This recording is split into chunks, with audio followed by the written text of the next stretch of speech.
On January 1863, so this is a long time ago, this is 150 plus years ago, the Emancipation Proclamation was one of the most famous documents ever in the history of the United States, at least. The Emancipation Proclamation was issued by President Abraham Lincoln. It eliminated slavery in all the United States, including those states who were then in a condition of rebellion, fighting during the Civil War against the North. In short, it ended slavery in the United States. And such proclamations or laws have been issued or enacted over the years, freeing this group or that group or changing things all over the world for hundreds of years. But slavery ain't over. You can make a proclamation, but that doesn't get rid of it. So what is it? What is slavery? It's a condition where one person is required, compelled, to serve another person without choice or compensation. Tricky. Or another way to say it is that a person is a slave if they have no choices. That would be another way to say it. So they're enslaved either by, you could be enslaved by force, you could be enslaved by ignorance. I've used the example many times of getting to a fork in the road and you can go right or left, but if the right fork is bricked up and covered with ivy and trees and plants, well then it doesn't exist. And you're a slave to your ignorance because all you can do is keep taking left turns. And if you take enough left turns, well, you end up where you started, and kind of a waste, kind of sad. When a slave is shackled to a post buried in the ground, the condition of slavery is pretty obvious. It's not so obvious, but just as bad, when people are walking around with what appears to be freedom. Driving cars, getting paid to do work, looking for all the world what we call normal. But the slavery is still real. Most people were taught in childhood that they had, notice the verb that we used in same as in slavery, you have to obey your owner, or you're compelled to serve somebody or something. Most people were taught in childhood that they had to serve their parents and others. They had to please them. They had to obey them. Or they would be whipped, and I choose the word intentionally, the metaphor, with the lash of disapproval. The pain of which is just as real to a child as the physical pain of leather thongs striking the skin at great speed, which happened to a great many people who were physically enslaved.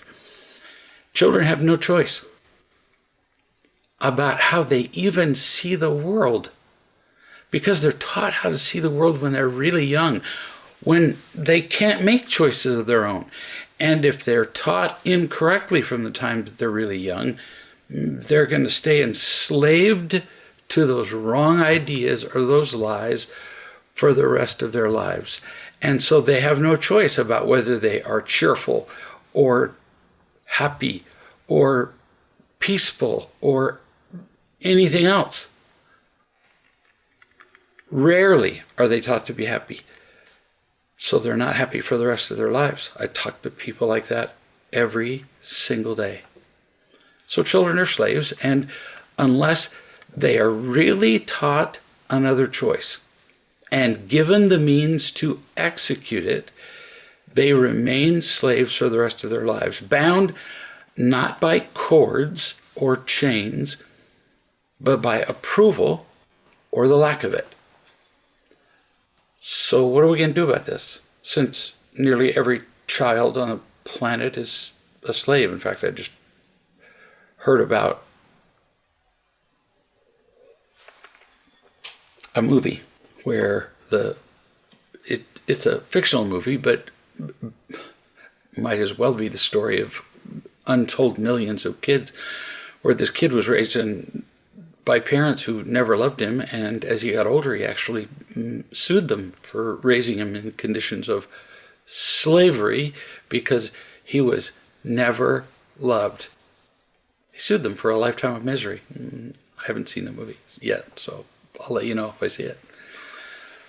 What breaks the chains of these kids? And emancipation? I could issue an emancipation proclamation right now. Right here, I could just write it out and sign it. Or I could go get any number of people in politics to sign it. That children are free from henceforth and forever. That wouldn't make any difference. What frees children is loving and teaching. As we teach emotional slaves, either while they're children or when they're adults, that they do have choices, they begin to see them. It creates possibilities for them. It allows them to choose to be happy or not. It allows them to choose to be responsible or not. Loved, loving, and responsible. It allows them to choose to be happy. That's when you're not enslaved anymore. As we teach them, they begin to see choices. That creates possibilities. As we love people, we give them the ability to make the choices they were taught. But until they're loved, being taught other choices are really just intellectual concepts. They're not really free. So how do we learn not to be slaves? We personally, I just described how we can free other people, but personally, we learn the difference between caring about people, but utterly caring nothing for what other people's opinions are of us. Then we're free. Emotional slavery is everywhere. We are, other people are. There's a great deal that we can do about it. Sigh of relief. Emancipation. New subject. I know a woman, Christy, who has a husband who is an alcoholic. So far, she has done all the work toward helping him with it. When she needs to go out of town, she stays home so that she can be with him so he can't drink. If he needs to leave town, she goes with him so he can't drink. She actually takes a tablet there's a chemical a medicine you can take called antabuse, that if you take it and then you drink, you get really, really sick, like violently throw up and wish you were dead. And she crushes it up and puts it in his food and watches him swallow it every single day. She's doing the work of his recovery. It's time to do more. It's time not just to stop the alcohol use, which is just a symptom of pain. It's time to build love in his life. I'm writing to her because she wrote to me about this situation. It's time to build love in his life and in your relationship. Then when he's not in pain, you're not going to have to give him something so that he can't drink. He won't want to drink. He won't have any emotional pain that he has to get rid of. She continues. He doesn't like to talk about real love or develop spiritual connection or even do things together. Well, tough. You two are married. He has agreed to stay married, so he's agreed to be your partner. So ask him. Doesn't matter what he wants. He's married to you. He's got to make a decision now. It's not about want. Grass seed needed to be planted in my backyard today, and it was wet and hot and rainy, and I didn't particularly want to lift 130 bags of soil and plant the seeds, but unless I did, the seeds didn't get planted. It was about me making a decision whether I wanted the yard to look a certain way, whether I wanted to do the work. And the same is true here with your husband. Ask him if he wants to stay married. I'm not kidding. Because so far you're doing all the work of the marriage, and that doesn't work for very long.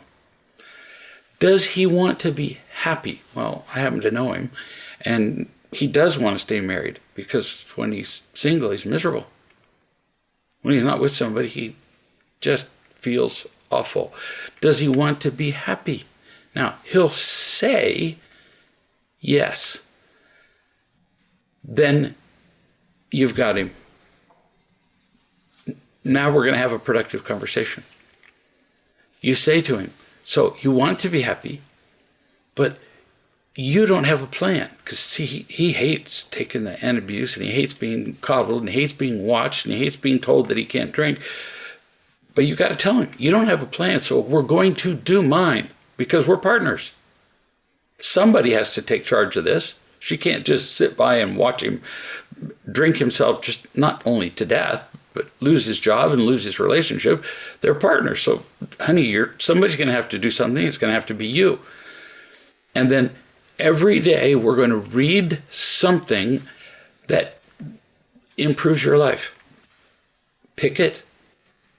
Either you or him. If he goes, well, I don't want to really read, well, then you're going to get to choose. Something real love, watch a video chat, something. And plan to do this every single day for however many minutes you choose, and put it on a schedule so that it matches with his work schedule, so that he can't say at the last minute, oh, I can't because it conflicts with work. No, this business of being happy is way more important than work.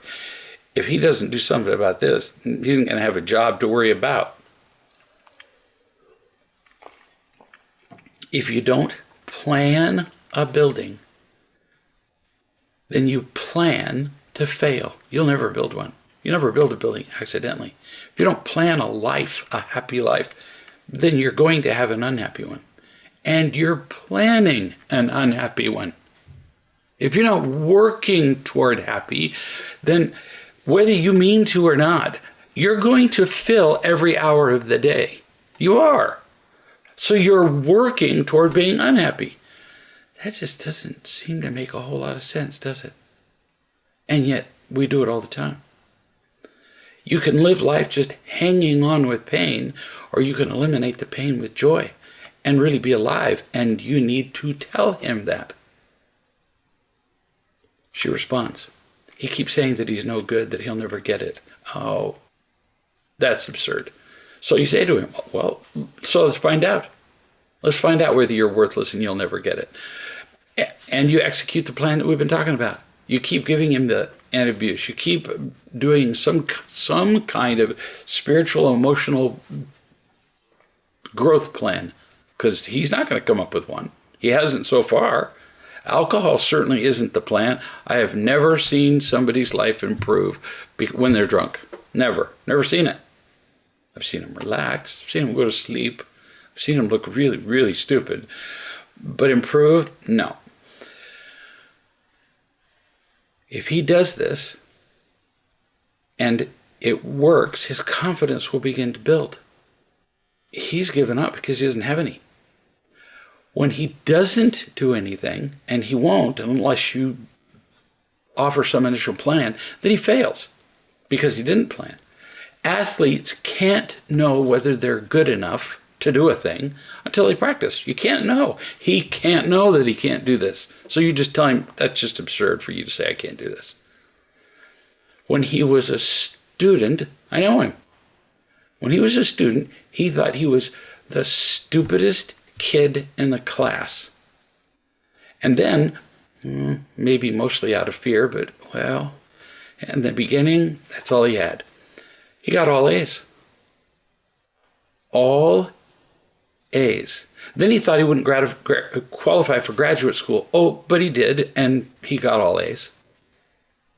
So he keeps thinking that he can't do things because as a child, he was taught that he couldn't do things.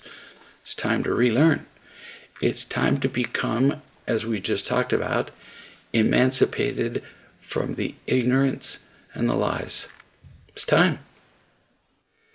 You have to stop him when he does that horribilizing and say, we're just going to do this. Unless you come up with a plan better than mine, we're going to do mine. You continue. I think I also need to occasionally arrange for us to spend time with people that we know so that he can connect with these people. His way of, this is still you talking, his way of living and dealing with stress always takes him to the same dead end. Drunk. Every time. So, I'm going to do what you're saying. We're going to do it my way now, or he can try doing it his way alone, meaning I won't be in the picture.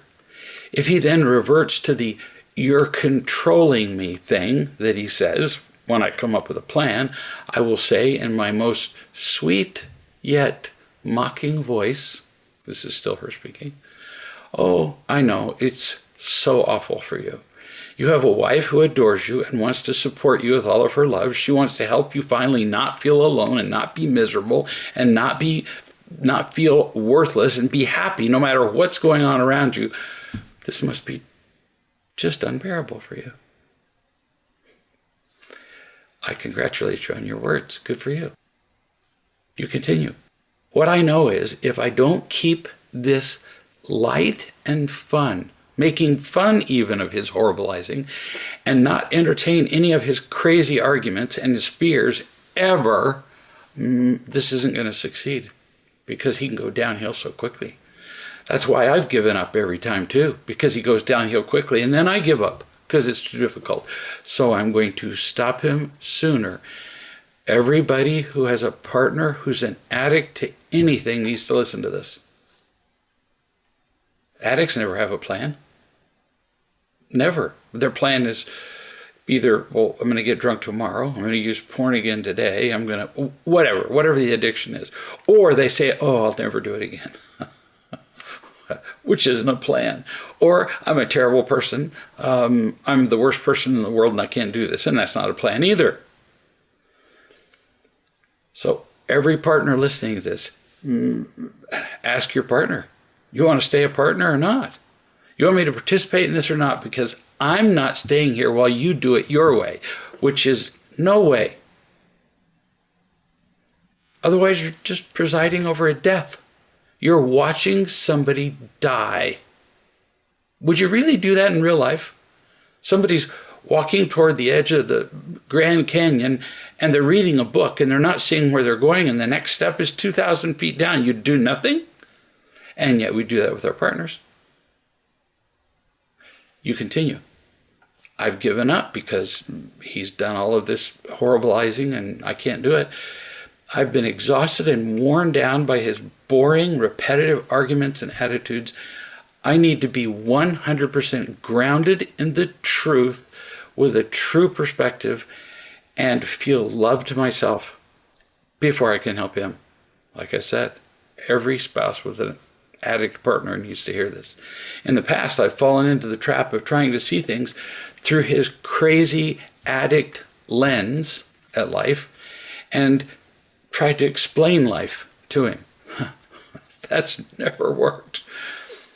Whenever he argues or gets afraid about anything, I'm going to go back to what I said before. Yeah, it's just a shame that you have a partner who really cares about you. Or I may switch it around and occasionally ask him, so do you want to live or not? Do you want to actually live or do you want to just hang on by your fingernails, crying and complaining and being a drunk for the rest of your life? But we're not going to do nothing about it. I'm going to get involved. And this is her still talking. Then we're done with that argument and we stop any rehashing of the fears and we take the next solid, concrete step toward building a life.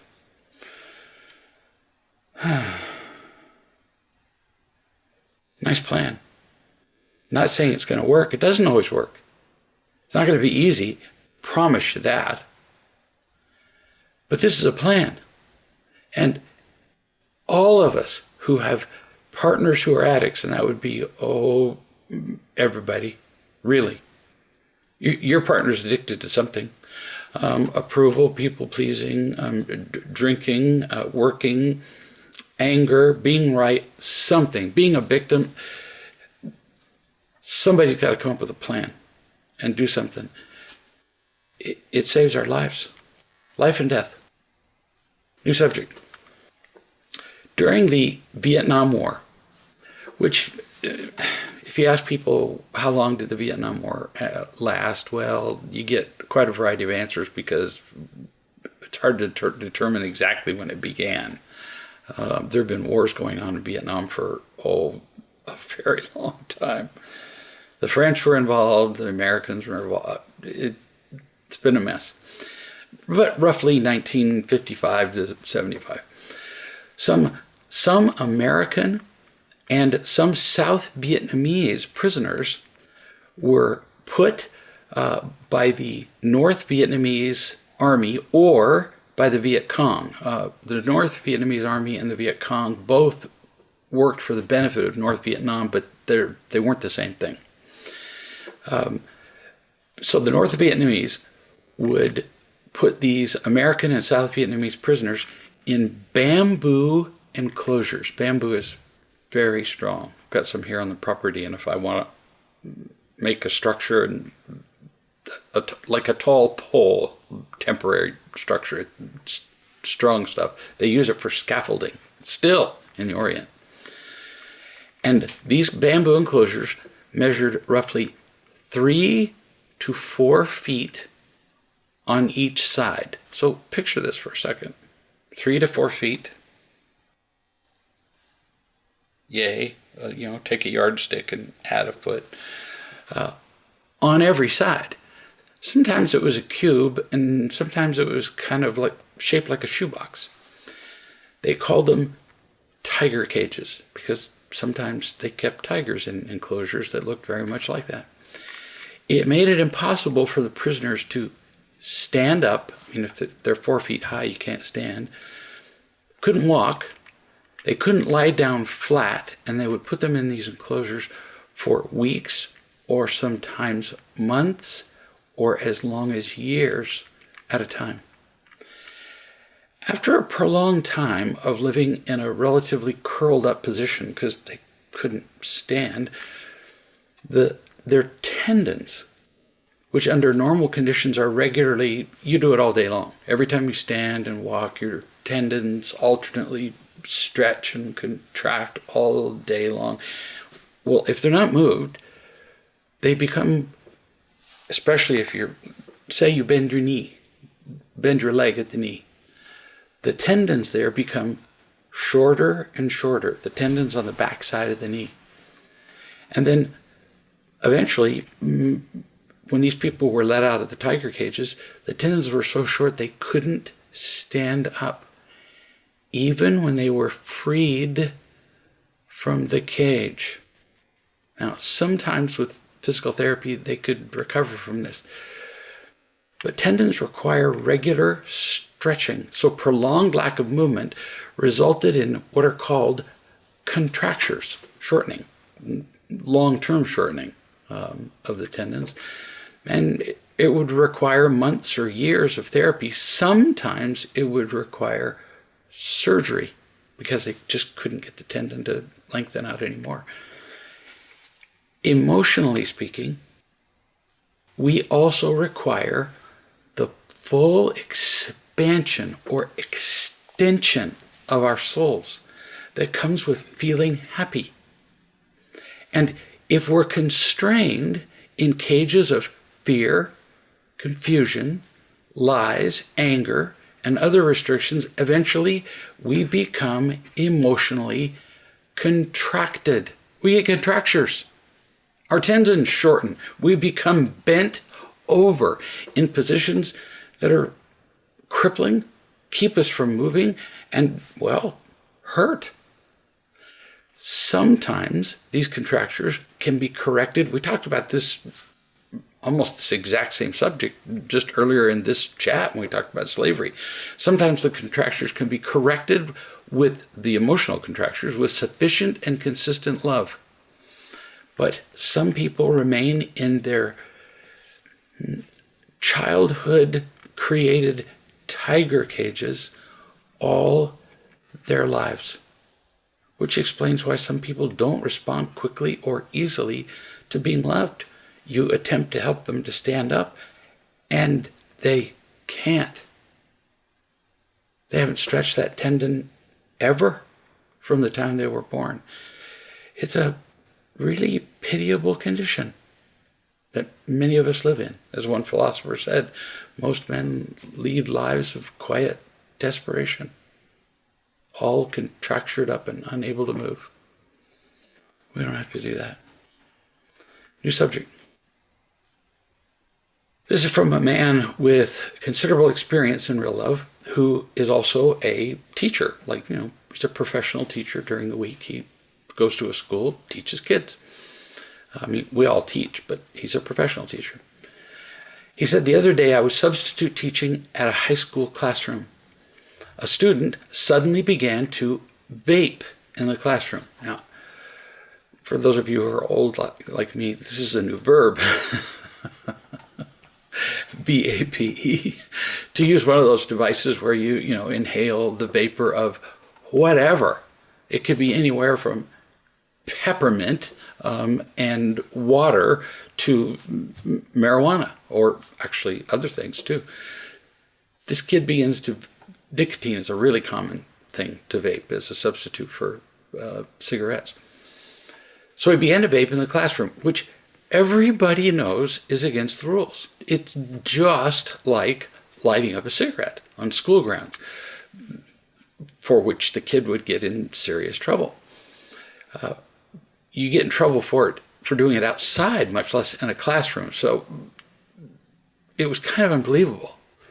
This is a kid that I've known for 3 years, with whom I thought I had a good relationship. It kind of shocked me that she would do this. I know her home life is difficult, and I didn't want to send her to the principal's office because I knew all they'd do is just suspend her, which never seems to teach difficult students anything but to be more isolated and angry, and when they come back it's worse, and then they suspend them again, and then the periods of time between the suspensions gets shorter and shorter, and then eventually they just kick them out of school. So I simply told her in a calm, confident voice, you need to put that away in class. The other students were amazed, A, that I didn't get angry, furious, and that I didn't send her to the office immediately, because that's what every other teacher has done with this kid. It's a very cool story so far. I can't remember how it ends. She's screaming for attention. I mean, imagine. You pull out a cigarette and you light it in the middle of class when you've known from the time you were 5 that it's against the school rules. Clearly, this kid wants some attention. She didn't need nicotine that bad. It's a scream for attention and a desire, it sounds like, to actually be kicked out of school. She doesn't want to be there anymore because she knows what happens after she pulls out her, what do you call, so vape is a verb. What do you call the thing you use? The vape? The vape machine? Just the vape. Okay. I'm learning the lingo, So she knew what would happen, did it anyway. Because she's learned, like every kid learns, in fact, they've studied this and proven it, that any attention is better than none. Her life apparently has deteriorated to the point where she'd rather be emotionally beaten than ignored. And I've seen, uncounted kids like this. You can't impose a consequence bad enough. They don't care. At least somebody's paying attention to them. If they're not doing something bad, they essentially don't exist. They don't have a life at all. At least they can be the bad boy. And then they get to go to prison and discover that, well, they weren't as bad as they thought. There are men and women there who've had much more practice being bad. So I told her to stop. She stopped for a minute, and then she pulled out her vape. There we have it, the noun, and started again. So this time I did send her to the office, and she was suspended. I know you were trying to help her. She highlighted her condition, that she's really beyond simple help now. You've known her in the past, and so you were surprised, but apparently her life condition has deteriorated to the point where you just don't know her anymore. But you didn't overreact. It was just information, and you tried just telling her the first time. It's information, her behavior is, that her life is so miserable that she'd rather get a temporary hit of power, just to say, up yours, by using the vape in class, than even to stay in school. She knows that getting a job will be nearly impossible with her school records. She knows that. She hangs around with kids who don't have jobs and who have to lie, cheat, steal, and prostitute themselves to get the money so that they can feed their habits, whatever they are. She's seen kids follow this path. She's not the first one. She has seen them implode. My bet would be that she's either seen them die or heard of them dying. But she's in too much pain to care. And I remember being in that much pain. When you're in enough pain, eventually dying seems preferable. And we would do well to remember this when we look at a kid like this. This is a kid on the edge of death. And then we get angry. Well, that doesn't help. You tried to help her, and she said, I don't care. That's what she said when she pulled out her vape again. Now she's beginning to pay the price for her own choices and the choices of her parents, regrettably, who put her in the tiger cage we were talking about earlier. How do you think she got like this? Do you think one day when she was in the 3rd grade, she said, well, I could be a good girl and I could study and I could be happy and I could stay in school, or I could be the bad girl and end up in prison or dead? Nah. She was taught all this. She was hurt over and over again. And so she used whatever it took to get rid of the pain. Now she's experiencing the price more and more, and it will get higher and higher. No graduation, no job. Then she gets pregnant and she discovers that having a little baby, which might have looked cute to her at one moment, without a job and relying on the government to support you on $9 a month, I'm exaggerating, isn't as attractive as she'd thought, and that staying in school might have been a better option. So here's hoping that the price will actually get high enough soon that somebody will finally pay enough attention to help her before the price becomes irreparable. Maybe some judge will sentence her to a treatment program. Somebody is going to do something. This girl is begging for somebody to do something. She just doesn't have any idea what it's going to be. And so far, it sounds like the people around her don't have any idea what it's going to be. Parents think I'm exaggerating. I can see the look in their eyes. They look at me like, oh, right, you're just trying to make some dramatic point. They think I'm exaggerating when I tell them that they have to do something about the behavior of their 4-year-old now, who's a brat and entitled and screaming and rules the family, or the consequences become horrifying. Well, look at this girl. I'm not exaggerating. She's at the edge of dying. You continue. I was surprised that this event had a huge effect on me emotionally. I felt really disrespected, so I did get angry at her.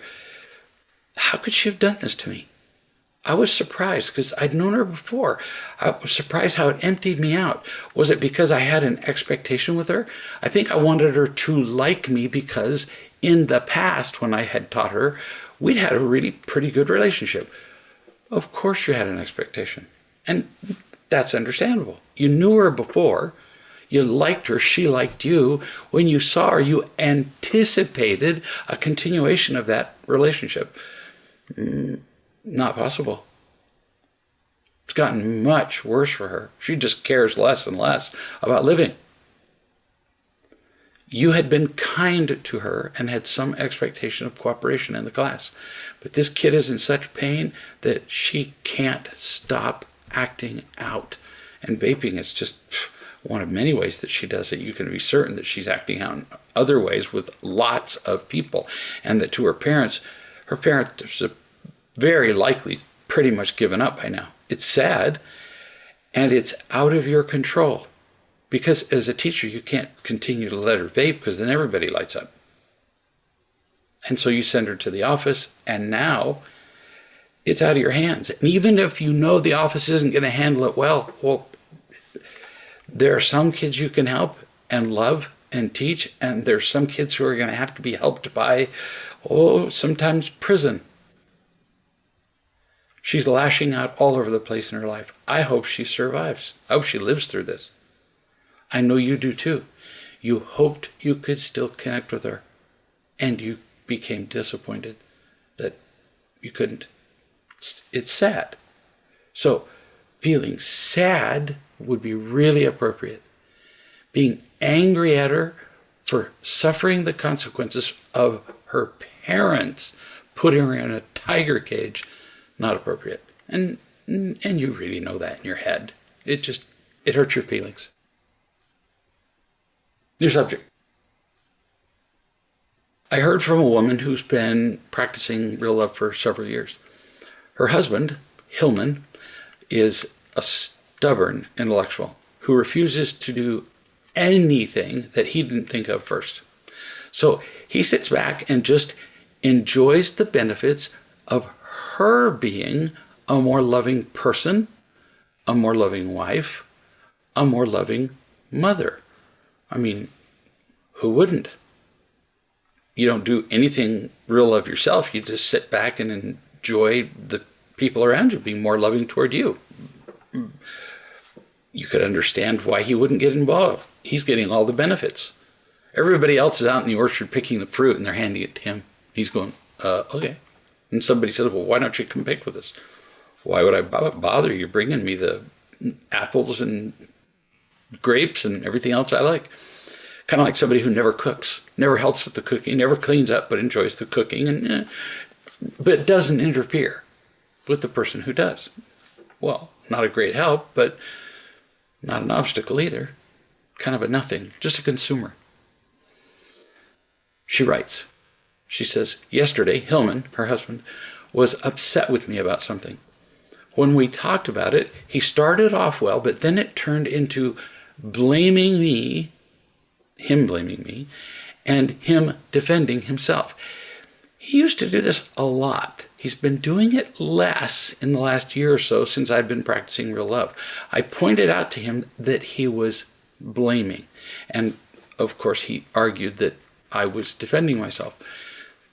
This is a very common pattern. He blames her for whatever. She's surprised because you get caught off guard when somebody blames you for something you didn't do. You're just sitting in there and suddenly they start attacking you, and it catches you off guard. You would do better if somebody came in and said, so I'm going to give you 3 minutes or so. You just take your time, prepare, because in 3 minutes I'm going to come in and attack you. Well, people don't do that. So it's always a surprise. So she gets surprised, even though she's been doing real love for a while. It's the surprise that trips her up. Then because she's surprised, she defends herself. And he then responds to her defending by attacking her defensiveness. In short, he wanted to blame her for something, and he'll use whatever he can find, real or imagined offenses, then even her defending herself, even if she didn't do anything wrong, just her defending herself that she didn't do something wrong becomes a target of his blaming. He's in this almost fun position, almost as irresponsible as the girl who was vaping in class, of where he sits in his chair and he's the only person in the house with a gun, and so he gets served his food and his fruit, and he shoots anybody who he feels like as they walk by, and then he blames them if they yelp because it hurts. It's pretty lazy emotionally, but it's also pretty understandable. He intimidates her, and he's gotten away with this all of his life He doesn't want to give up the blaming. He likes being loved. He likes that part. But the blaming, he kind of likes that too. He likes shooting people. You continue. So I just told him that I'm happy to talk about solving whatever problem he was having, but that his blaming me wasn't helping anybody. So I patted his leg, and I told him to let me know when he was ready to have a real conversation without the blaming. I'm in love. Nice going. I left the room calmly, and I must say, I felt pretty good. I feel pretty good for you. I mean, this is amazing considering where your conversations with him have almost always gone in the past. You just patted his leg and said you'd be happy to talk to him when he was ready to have a real conversation. That's eloquent. Simple. You continue. I chuckled a bit to myself because I know him pretty well now. I know that he does this when he gets afraid, attacks me. And it just feels so good to see it that clearly and to make a choice. Now here she's talking about what? Being freed from prison, like we talked about before. Being emancipated, getting out of the tiger cage. She's seeing clearly what he's doing, and she's not afraid. She sees that he's just blaming because he's a frightened little boy. You continue. I just think something like, oh, Hillman, you're just doing those old tricks again. Whatever works for you, kid. You're seeing that he's just a frightened little boy instead of an intimidating and frightening adult. Good for you. So much better than becoming afraid and reacting with your own stuff. A few minutes later, I checked on him. He was lying on the bed, so I sat down next to him and I started patting his head and his face. Oh, I wish every partner would memorize this. Your partner stomps off into the next room and sulks and lies down on the bed. Do what this woman did. I'm going to read it again. I checked on him. He was lying on the bed. I sat down next to him and I started patting his head and his face. I can't even read this without laughing. And he said, "This is working much better than what you were doing earlier." That's pretty good. She's getting pretty smart. And so's he. He's not willing to act, like she said in the beginning. He's always been an intellectual, so he's not going to study anything he didn't think of in the first place. So he can't give in and study that real love stuff. But he'll let her love him. And if she'll remember that he needs to be loved and not defend herself, it ends up like this, with him kind of purring as he's on the bed saying, "I like this." I mean, it's hysterical. It's actually kind of extra funny that he was being right again, because he's saying, "Boy, you're loving him. Well, so finally you're giving me what I really need." He really gets a kick out of being right. You conclude by saying, "I could see that he was asking to be loved, so I just did that instead of engaging in an argument." He didn't come out of his irritation, though. See, when we love people just for no reason, just because it's the happy thing to do. Sometimes it helps the other person be happy. Sometimes it doesn't. That's not the point. The result of how the other person responds isn't the point. Being loving is always happier. He didn't come out of his irritation, you say here. So I wondered what I should do differently. I had noticed earlier in the day that he was irritable, and I asked him if there was something I could do. He snapped that there was nothing. It seems like when he gets annoyed, he really wants to do stuff on his own. He doesn't want my help. What do I do about this? Oh, I love to say these words. You did it. I have no advice to give you. You went in the room, you patted his face, you loved him, he felt it, he threw a little barb at you, you should have done this earlier. Who cares? Just be kind. It's an old quote from, I don't remember who. It's probably been attributed to a bunch of people. When in doubt, be kind. If you can't think of anything else to do, be kind again. There was another man who wrote a quote that said, the most important three things in life are to be kind, and to be kind. And that's what you did with him. So you be kind, then you wait, and you see what happens. And you be kind to him again. Eventually, he does always come out of it. He just may not come out of it right while you're being kind to him. Well, who cares? And later she wrote to say that he did come out of it. He even joked about how he'd been, in his words, a bit of a jerk. So he couldn't be a big jerk. He was a bit of a jerk, and she was way more wrong. Who cares? He was happy. She was kind and loving. Everybody wins. Or you can fight and defend yourself and everybody loses. Your subject. We really tend to complain. Now, I'm not criticizing or mocking. Complaining is natural. But we can't use natural as an excuse. Everything in the universe, for example, naturally devolves. You can look up that word. I'll just tell you what it means. Rather than organizing, things disorganize. In the universe, it's called entropy. Naturally, everything tends to fall apart. If there's an earthquake, for example, if there's a bunch of building materials and there's an earthquake, you never get a building out of an earthquake. Nature, left to itself, disorganizes everything. In other words, everything falls apart. Mountains fall down, rivers erode everything. That's what's natural. So complaining is fairly natural. We tend to want to do what is natural and react. Or we can be a real man or a real woman and make choices.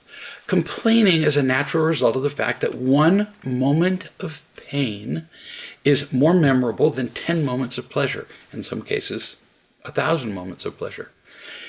If you doubt that, try this experiment. Go out to your garage, hit yourself in the head with a hammer, and see if you remember the 9 moments before you hit yourself in the head with a hammer. No, pain is very memorable, as is inconvenience, as are attacks, as is being criticized. And so we tend to remember those things and naturally complain about those, rather than remember the things that we have to be grateful for. We can do way better than complain. It's such a cheap occupation. The lady that we were just talking about before this, who has the husband with the unusual name that starts with an H, and I can't remember it now. The husband who sits around and just shoots people while they serve him. He just loves to complain. But we can do better than that. Imagine that you're out for a beautiful walk. You might occasionally kick a rock that's sticking up out of the ground an inch or two. I've done that on a walk many times myself. And if you kick a rock with your foot, and it's especially easy to kick a rock if it's just sticking out just a little bit, because you don't notice them much. If it's sticking out of the ground 1,000 feet, you notice that. You have to climb those or go around them. So now you have a choice. One, you can scream at the rock, complain, kick it, fuss about it all day, hit it with a 20-pound sledgehammer, which, by the way, will move the little fragment of rock. Or you could dig down 12 feet to find the bottom of the rock and move it with a backhoe. That would be one response to kicking a 2-inch rock sticking above the ground. Or you could just continue on your walk, talking to your partner or enjoying the sounds of birds or watching trees or smelling the honeysuckle, whatever. When you come back to it, either the rock will be gone, or you won't care, or you'll be equipped to move it. You have all these choices, or you can walk around it. Or if you want, I guess, you could kick it again the second time. But fussing never moves rocks. And fussing never makes us happy. So make a conscious choice. Complaining is almost never a conscious choice. It's just a lazy reaction. Consider those words the next time you complain about anything. I am lazily reacting to a situation instead of making a real choice. And see if you can continue, if you see yourself as lazily reacting. It's too embarrassing. It tends to stop you. We have so many choices in our lives. And most of us remain prisoners all of our lives and don't see the choices, and we feel like prisoners, so we complain, so we vape in class, so we kick rocks and scream, so we yell at our wives, so we whatever. Because we're missing two things. We all need to be taught better choices, and we all need to be loved so that we're capable of making them. And once we've done that, then we can teach other people how to make better choices and how to feel loved, because we're loving them, so that they'll have the power to make them. That's really kind of why we're here. To feel loved, to be loving, to be responsible, and then we will be happy. It's a guarantee. I'll see you in a week.